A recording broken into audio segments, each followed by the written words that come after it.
আসসালামু আলাইকুম। গলাচিপা থানাধীন তালতলী ইউনিয়নের গ্রামর্ধন গ্রামে শামীম শিকদার এবং ওয়াজেদ শিকদার, তারা দুই ভাই, তাদের মধ্যে ভিটা বাড়িকে কেন্দ্র করে দীর্ঘদিন ধরে বিরোধ চলছিল।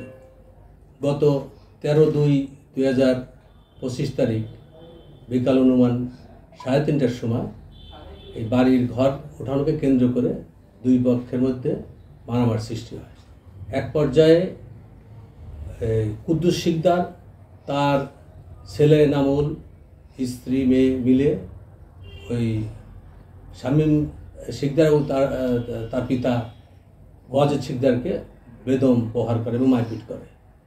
এক পর্যায়ে তারা পটুয়াখালী ও পরে ঢাকায় মেডিকেলে ভর্তি হয়। ঢাকা মেডিকেলে 15 তারিখে মারা যায়। এই সংক্রান্ত বিষয়ে গলাচিপায় থানায় মামলা হয়। এরপরে প্রযুক্তি এবং র্যাবের সহায়তায় গত 22 তারিখ 4 জন আসামিকে গ্রেপ্তার করা হয়।